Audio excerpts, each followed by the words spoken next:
facto, é médica psiquiatra no Hospital Amato Lusitano, da Unidade Local de Saúde de Castelo Branco. Portanto, é especialista em psiquiatria, licenciou-se na Faculdade de Coimbra,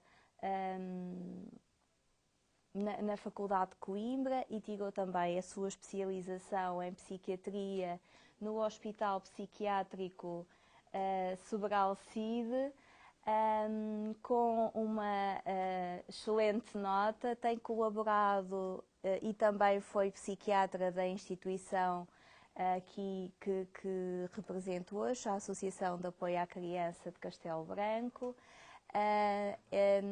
E tem uma vasta experiência em psiquiatria ao longo dos anos. Fez também a formação teórica de doutoramento, portanto, na área da dor e tudo mais. E eu, como já estamos um pouco adiantados na hora, iria, sem demoras, passar a palavra à doutora Antónia Mateus, agradecendo-lhe a sua presença aqui connosco. Muito obrigada. Obrigado eu pelo convite. Estou muito contente de estar aqui, muito honrada de estar com esta instituição nesta atividade que promoveram, e eu fico muito contente nos tempos que vivemos de haver atividades a serem promovidas e não haver bloqueios pelo medo. Ainda há pouco estávamos a falar do medo e do medo que travava, mas não, a instituição mais uma vez fez coisas, foi dinâmica.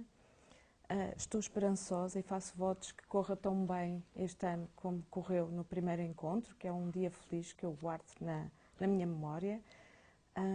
E muito sentido faz para mim estar aqui, porque se eu acho que há instituição que lida com generosidade e profissionalismo com o que parece ser adverso, é definitivamente a Associação de Apoio à Criança. Portanto, faz todo o sentido terem organizado e estarmos aqui hoje. Ora bem, o mote que me foi dado é um mote muito engraçado, que é o do despontar ao encaminhar, reticências, do despontar reticências ao encaminhar, e eu fiquei com a sensação que é um mote muito pequenino, mas muito enganador, porque eu venho aqui no fundo falar de 3 pontinhos, das reticências, mas as reticências têm um ponto que se me diga. Portanto, eu basicamente não venho ensinar nada a ninguém, eu venho comentar o que estas reticências significam. Estas reticências são, em termos de tempo, de narrativa, de quantidade de técnicos, de doente, de família, são uma imensidão. São uma imensidão muitíssimo grande. E é destas reticências da vida que eu venho um pouco chamar aqui a atenção e comentar e falarmos um pouquito. Porque eu acho que as pessoas, o público em geral, até as famílias que estão envolvidas, não pode haver ninguém tão envolvido, não têm noção do que é que estes tempos significam. Significam para nós, técnicos, dentro do hospital, e significam para o doente. Portanto, é de facto um tempo muito complexo. E começo por relembrar, porque eu acho que seria extremamente importante relembrarmos, eu penso que é aqui, verdade? Os slides serão aqui? Exatamente. Que eu acredito que estes números sejam revistos, sobretudo no contexto que estamos a viver atualmente, que é um contexto que vai ser um desafio para a saúde mental, está a ser um desafio para a saúde mental, mas, de facto, efetivamente, 1/3 da população mundial, segundo a OMS, 1/3 da população mundial está sujeita a ter um episódio de saúde mental major. 1/3 é imenso. Nos Estados Unidos, em 2016, já significavam 16,1 milhões de pessoas.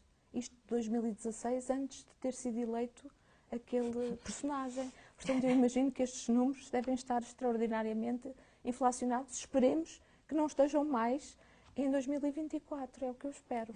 Bom, mas o que é que isto significa? Um gasto de dinheiro imenso. Mas é uma perversidade tremenda do que acontece nos Estados Unidos, e que vamos ver um bocadinho mais à frente, que é engraçado que na Europa também, é que 41% desta imensidão de gente não é vista acompanhada em serviços de psiquiatria especializados. Vejam o que é que isto significa, não é? O despontar para o encaminhar, atenção, pode ser só despontar e pode não haver encaminhar, que ainda é mais perverso. Vejam, portanto, isto é de uma densidade tremenda. Eu acho que poderíamos fazer só um dia de discussão desta situação. Isto é assustador. Agora, o que é engraçado nestes dois verbos, no despontar e no encaminhar, é o tempo que eles duram. Porque até o despontar pode ser uma situação que talvez as pessoas não tenham noção. O despontar não é clique, não é. O despontar, tanto na doença bipolar, como por exemplo na esquizofrenia, que são aquelas doenças psiquiátricas mais paradigmáticas, não é? Mais conhecidas, até mais assustadoras, digo eu. O despontar pode demorar décadas. O despontar. Pode ser uma situação de meses, vá lá, uma situação de boa evolução, pode ser uma situação de décadas. E isto só no despontar. Então, no despontar, já é isto. Agora, nas reticências. Meu Deus, as reticências o que podem durar, que é a evolução da doença. Vamos contar que o despontar até correu bem, que o encaminhar também correu bem, foi rápido. Agora vamos contar só com a evolução da doença. Só na evolução da doença há imensos tempos que podem demorar imenso tempo. E pode haver um progresso, como pode haver um retrocesso. Porque se nós estamos habituados, por exemplo, numa situação banal de gripe, nós infectamos-nos, temos os sintomas, fazemos medicação ou repouso e curamos-nos. Tudo linear. A doença mental não é assim. A doença mental anda para a frente, fica estagnada, anda para trás, fica lá atrás, anda um bocadinho para a frente. Portanto, pode demorar imenso tempo, não é? E então, por exemplo, na esquizofrenia, vamos lá ver se as pessoas têm noção que, se, por exemplo, o pródromo, a parte inicial, quando as coisas estão prestes a revelar-se, pode durar meses a anos, não é? O tratamento, o episódio agudo, como nós lhe chamamos, e pode haver vários episódios agudos, pode demorar, com tratamento, uma condição ótima, meses. E a recuperação? A recuperação, meses, anos também. Eu vi por acaso agora, quando revi o estado da arte para trazer informação relativamente fresca para esta nossa reunião, vi um artigo muito engraçado da Nature, que falava imenso e não dizia nada. Portanto, mas pronto, era da Nature. Mas sim, ou melhor, dizia muita coisa. Dizia coisas que nós, na prática, já sabemos. Que é anos para o início do quadro, é anos para o encaminhamento para um serviço de psiquiatria, quando há, é anos para o tratamento e para uma situação de equilíbrio, e pode ser anos para nós conseguirmos encaminhar da melhor forma. Isto é, de facto, isto é dramático, não é? Portanto, do encaminhar, do despontar para o encaminhar, pelo menos em termos de tempo, já há aqui uma imensidão de tempo. O que é que acontece neste tempo? Nós todos sabemos e temos noção do que é que acontece neste tempo. O que é que acontece neste tempo? O doente degradou-se do ponto de vista cognitivo. O doente desorganizou-se em termos pessoais, em termos laborais, em termos familiares. O doente desgastou a família, que ainda a procissão vai no adro, já está pela ponta dos cabelos, já perdeu a autonomia, já perdeu o emprego, já perdeu o seu círculo de amigos, perdeu o seu círculo de amigos e a sua rede de suporte pela doença, pelo afastamento, pelos déficits cognitivos que encontrou pelo caminho, já está mais isolado e já está com doença orgânica em cima, motivada, às vezes, muitas das vezes, até pela terapêutica que nós instituímos, não é? Portanto, nós recebemos o doente, já estamos na fase ok em que recebemos, a nível hospitalar, o não causar, ajudar e não causar mais dano e organizar o doente com a família, com a sua vida, já isto é um desafio. O que é que nós almejamos com isto? Muitas das vezes é preservar ao máximo o estado antes da doença, não é? Agora, vamos lá ver. Encaminhar que doentes? não temos que ser mais papistas que o Papa. Se correu tudo relativamente bem e nós conseguimos que o doente retome a vida antes deste episódio, antes deste corte, que é sempre aquilo que nós desejamos mais, quando era um antes saudável, que não causou doença, é o que nós almejamos sempre. Nós não temos que ser cegos, não é? E ditadores, no sentido de que é isto que temos que fazer, na prática é isto que nós temos que fazer, a cartilha é esta, portanto temos que encaminhar. Não! O doente tinha uma vida antes.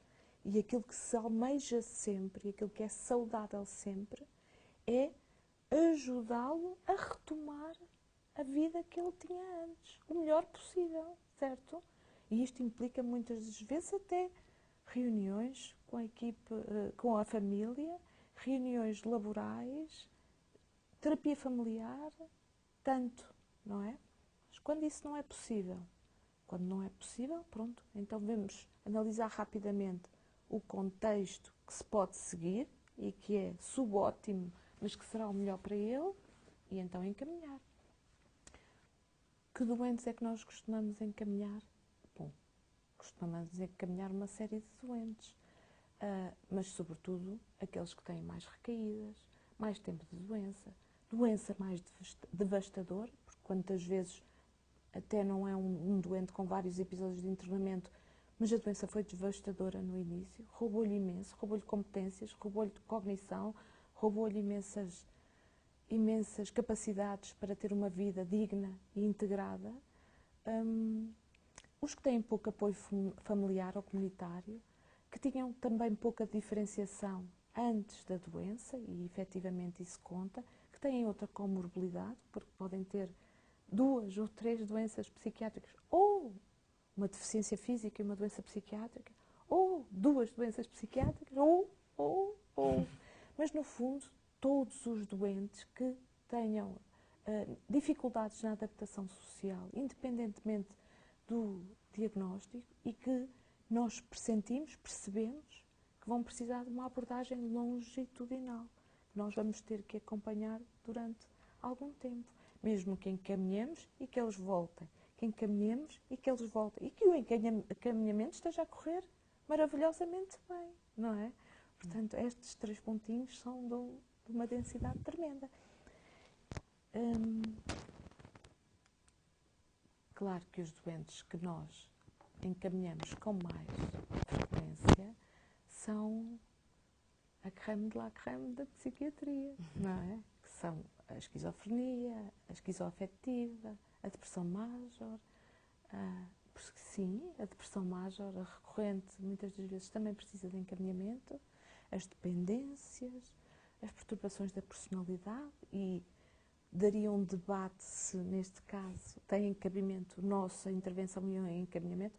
No meu ponto de vista, claro que tem, não é? Porque não deixam de ter alterações do comportamento e dificuldade na adaptação no contexto social, e que pode descambar, e nós estamos a olhar uma para a outra, sabemos bem o que é que isto significa.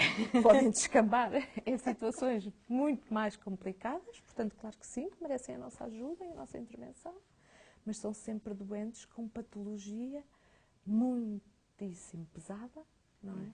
Muitíssimo densa, e que nós vamos provisoriamente encaminhar ou entregar, e que sabemos o que é que isso significa em termos de esforço de equipa, de projeto terapêutico, de uma série de coisas, não é? Claro que ficamos, eu pelo menos quando entrego, e aqui na Associação de Apoio à Criança, que tem tão excepcionalmente bem recebido muitos destes encaminhamentos, deste encaminhar, claro que fico sempre de retaguarda e tenho sempre a necessidade de transmitir que o serviço está lá, para ver quando se encaminha, o encaminhar é bilateral. Exatamente. É de nós para eles, deles para nós, de nós para eles, deles para nós, sim?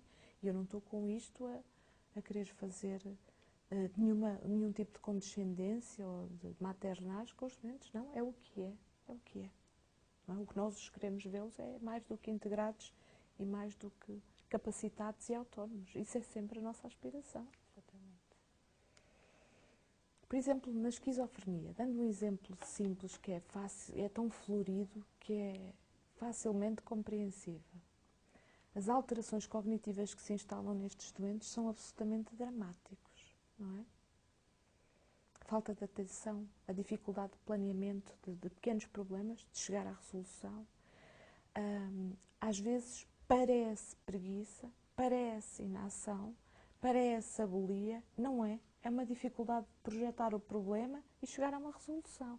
Isto é mesmo cognitivo, não é nada do humor, não é nada do pensamento, é uma coisa absolutamente cognitiva, portanto, completamente fora da mão deles e muitas das vezes até da medicação. A sintomatologia positiva e negativa, a sintomatologia negativa é um esvaziamento, uma falta de iniciativa, uma coisa terrível. A sintomatologia positiva pode contribuir para o isolamento, não é? Um doente que esteja paranoide não quer convívio, quer se isolar, quer estar na sua zona de conforto sem estar, portanto, a ser aborrecido e sem ter atividades nenhumas. Dificuldade da socialização por perda de competências, muitas das vezes até por vergonha, certo? O doente esteve internado, não gosta, sente-se estigmatizado e aqui neste estigma nós somos muito sensíveis a isso, porque eles já não têm praticamente portas abertas e se sentem estigmatizados. Aí é que as poucas que poderiam ter se fecham. Daí eu pertencer à ALCES, uma associação que criámos no serviço para deitar estes muros que estão na cabeça de todos nós, de deitar estes muros abaixo, contribuindo com informação e com a percepção de que estas pessoas são todos nós, são qualquer um de nós. De facto, eles encontram todas estas barreiras e vejam no encaminhamento o que é que já foi perdido pelo caminho, não é? Ora bem, a intervenção hospitalar tão desejada no internamento agudo e que parece às vezes tão a solução das coisas, bom, e é, muitas das vezes quando estamos num episódio agudo, que é um episódio que desgasta imenso o doente, que desgasta imenso os cuidadores, que desgasta imenso às vezes a comunidade. E de facto é a solução, o internamento, nem que seja para parar este episódio. Pronto, ok, stop, desapareceu da vista, agora está connosco. E temos que tratar, obviamente, mas é tão mais limitada do que as pessoas pensam. Mas tão mais. O que nós fazemos é a farmacoterapia, claro que é necessária, claro que sim, o doente não deixa de ter uma doença biológica a necessitar de tratamento, mas muitas das vezes também é o retirar do contexto e o parar, a diminuição da angústia, da emoção expressa da família, que também é fundamental. O que é que nós podemos fazer mais além da farmacoterapia e do tratamento da contenção na altura? Tão pouco mais. Importante, sem dúvida nenhuma, mas tão pouco mais neste acompanhamento longitudinal. Devemos e podemos informar o doente, dar-lhe terapia de suporte. Ele é o primeiro, muitas das vezes, a estar assustado, a se sentir acossado com a nossa intervenção, a se sentir invadido com a nossa intervenção. E isto é dramático para nós quando fazemos um internamento compulsivo. Imagine qualquer um de vós que está seguro das vossas capacidades intelectuais e que vocês sabem que estão, o doente, muitas das vezes, que está em delírio, também sabe que está bem. Ele sabe que está bem na realidade dele. Imaginem o que é eu vir sobre vós, sobre quem quer que seja, explicar que vai ficar contra a sua vontade. Já não está nas minhas mãos, já há um juiz metido à mistura. Portanto, vejam o dramático que isto pode ser e às vezes as pessoas ficam mesmo quase que traumatizadas. Traumatizado é um termo tão corriqueiro, mas tão pesado, não é? Mas ficam sensibilizados, nunca mais se esquecem, melhoram e têm uma boa... Mas nunca mais se esquecem que nos idos de março houve uma altura em que esteve atado a uma cama, em que esteve contra a vontade dele, em que teve que esperar que o médico chegasse às conclusões que tinha que chegar para o deixar ir embora. Tudo isto é traumatizante. E, efetivamente, portanto, devemos e podemos fazer esta terapia de suporte, podemos e devemos fazer psicoeducação e quando temos possibilidade de educar o doente em relação à sua doença, porque não é nossa, nunca será, será sempre dele, certo? Podemos e devemos encaminhar para o serviço social para minimizar as perdas que acontecerão no futuro, porque começaram ali as perdas de oportunidades, a nível laboral, a nível pessoal, a nível dos amigos, e podemos e devemos falar com as famílias num primeiro embate. Estas famílias trazem muita emoção, trazem muita culpabilização, trazem muita confusão, trazem muita desorganização. Portanto, que começa ali o nosso papel de intervenção, a lhes explicar o que se está a passar, que tempestade é esta, e a tentar diminuir o medo, ok? Mas, para além disto, nada. Aqui começa, aqui é o começo. O resto é um deserto imenso. Daí a necessidade do encaminhamento e ser tão importante este encaminhar, não é? E são vários, no fundo, vários encaminhares. A nível da intervenção hospitalar, não cair, eu achei muito engraçado porque isto, quando eu tirei o internato há imenso tempo, não interessa, já foi tempo a mais para eu mencionar. Ainda havia muita dualidade da psiquiatria biológica e da psiquiatria psicossocial, não é? E eu tirei num asilo, no Hospital Sobral Cid, que era uma escola absolutamente, uma escola absolutamente fantástica. E havia umas discussões muito inflamadas, muito sanguíneas, que nós internos nos deliciávamos a ver com os psiquiatras biológicos, que se concentravam nas moléculas e na doença biológica, e com os psiquiatras mais da linha psicossocial, que diziam que não, que era a intervenção a nível psicossocial. Isto para nós já era, na altura, há imenso tempo, já era uma coisa que eles estão a discutir o sexo dos anjos, quando é absolutamente as duas coisas, não é? E nós pensávamos, pronto, estes coitados já tiraram a especialidade do século passado, portanto ainda estão a discutir o sexo dos anjos. Mas é engraçado que em 2016, e isto foi um trechozito que eu tirei da página da Oxford, da Universidade de Oxford, ainda se discute isto, não é? De que os psiquiatras ainda são extremamente biológicos e que se concentram na farmacologia para retirar os sintomas, e que depois os doentes e a família necessita de um enfoque psicossocial e de um encaminhamento e de uma reabilitação. Como é que isto ainda dura? Portanto, não podemos deixar de mencionar. Ainda dura.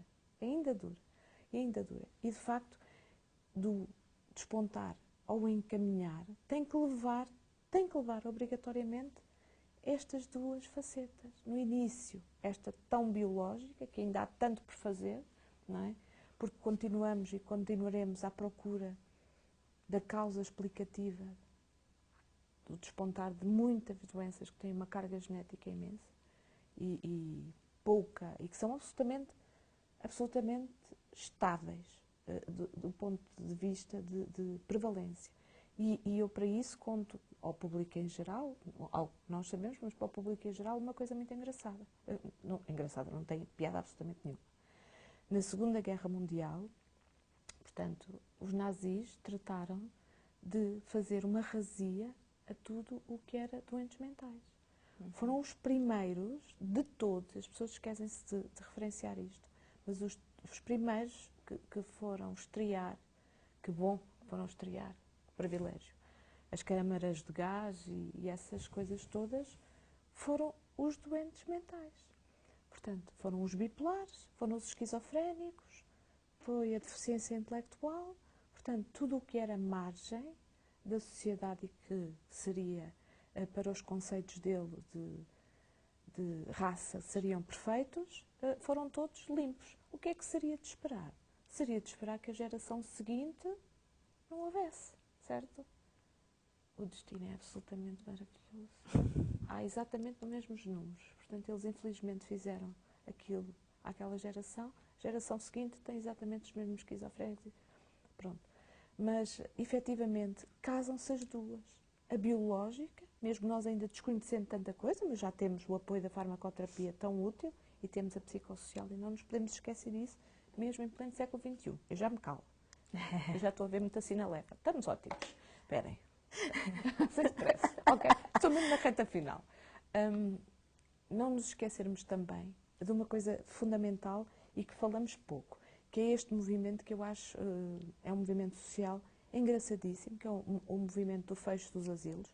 Isto sim é uma evolução do ponto de vista da aceitação da doença mental e é uma ideia liberal e romântica absolutamente maravilhosa. De facto, o doente mental, o deficiente intelectual, muitas das vezes não, tem de estar sempre inserido, se há possibilidade para isso, no seu contexto comunitário. Mas quer dizer, isto foi uma coisa há dois tempos, porque primeiro foram fechados fisicamente, a ideia estava lá, toda muito bonita. Primeiro foram fechados os asilos e eu estou a falar na Europa e nos Estados Unidos, porque em Portugal isto é um movimento que aparece já no século XXI. São fechados os asilos e não é dada alternativa. Portanto, as pessoas foram mandadas para a rua. O que é que isto dá? Sobretudo nos Estados Unidos, que até há uns anos atrás era o exemplo para tudo, e mais alguma coisa, agora o exemplo que os Estados Unidos nos dá é muito posto em questão, acho bem. Isto deu uma quantidade de sem-abrigos e de dramas sociais tremendo. Pronto, agora não. Houve necessidade da reabilitação destes doentes, daí ter surgido a reabilitação, e o conceito de reabilitação que eu não vou falar, não foi para isso que me pediram, mas falo só e faço a menção a um novo movimento de reabilitação ecológica que põe em perspectiva o conceito de disability, de handicap. Porquê? Porque traz um terceiro elemento. A pessoa tem uma disability, ou um handicap, ou uma deficiência, se não consegue dar o seu melhor naquele contexto. Se o ambiente e o contexto for mudado, a pessoa tem menos disability, tem menos handicap. E eu isto acho extraordinário. Tira o enfoque e a culpa da pessoa e devolve a responsabilidade ao meio ambiente e ao entorno. Eu isto acho um ponto de partida bestial, absolutamente bestial e muito promissor. Eu estou mesmo a terminar. Não nos esquecerem, eu falei nos Estados Unidos e no facto deles darem apoio, somente apoio e pago, como sabem, é com seguros de saúde, a 41% dos pacientes. Na Europa, na esterilizada Europa, na sempre correta Europa, na Europa tão clássica, chega-se à conclusão, pela UE, que nos 52 países europeus, 16 dão 5 a 10% do budget para a saúde, 5 a 10% para a saúde mental. Estes 16 estão maravilhosos. Hein? E nos outros 4, 10%. Já não é mau, 10%. E em 8, 5%. Abaixo de 5%. E alguns nem disseram. Portanto, vejam como nós ainda temos tanto por fazer. E eu, quando digo para a saúde mental, estou a falar nas estruturas de encaminhamento também. Nas estruturas que ocupam este espaço tão grande do encaminhar e da vida longitudinal do doente. Portanto, vejam o como para trás. Nós estamos cheios de ideias, mas a política, quando se mete na saúde, como se vê hoje em dia, bom, é melhor calar-me, porque isto está a ser transmitido. Chego ao hospital, já não tenho emprego. Ok? Portanto, efetivamente, em todos se verifica que a inflexibilidade das instituições, a dificuldade dos recursos e em alocar recursos para os serviços e dos timings e das necessidades, vejam que os cuidados de saúde continuados para doentes com saúde mental ainda não existem, e estamos todos gagos de saber que existem já cuidados continuados para os outros pacientes. Foi-nos prometido para a saúde mental, ainda não existem. Portanto, olha, a única coisa que me consola é ver que isto é um problema transversal à Europa toda, não é? Não é que isso ajude muito. E obrigado. Já estou à espera do terceiro encontro. Ora, muito obrigada pela excelente apresentação, que no fundo foi quase uma reflexão dos desafios, não é, que a doença mental e a debilidade, portanto, a deficiência intelectual nos tem colocado ao longo do nosso trabalho e agora, como temos um pouco de tempo, eu iria passar aqui a fazer algumas questões que o público nos colocou e começaria então pela questão da Paula Ramalho, que nos coloca a seguinte questão: o período entre o diagnóstico e o encaminhamento do doente para as estruturas de reabilitação geralmente é longo. Então, o que é que falha? O que é que...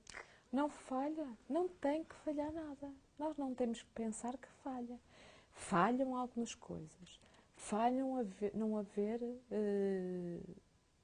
imensas estruturas como esta, ousada, como a Associação de Apoio à Criança, que é de uma ousadia pela positiva. Eu adoro a palavra ousadia pela positiva, e conseguiu esta integração, com altos e baixos, mas uma integração feliz. Falha não haver mais estruturas que nos apoiem, mas não tem que ser uma falha. Claro. A própria doença mental anda para a frente e anda para trás, anda para a frente e anda para trás. É o que é.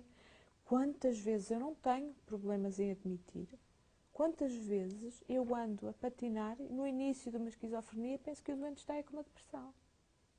Acontece. É a evolução da doença, não tem que haver falha. Mas sim, claro que se há falha, porque a articulação com esta associação e com outras, a articulação, as pessoas falam-se, mas a falha, de facto, é não haver muito mais instituições como estas, a nível comunitário, que tenham esta capacidade toda e esta competência tão grande na reabilitação e no apoio psicológico e no apoio na comunidade, no aqui e no agora, no treino das competências.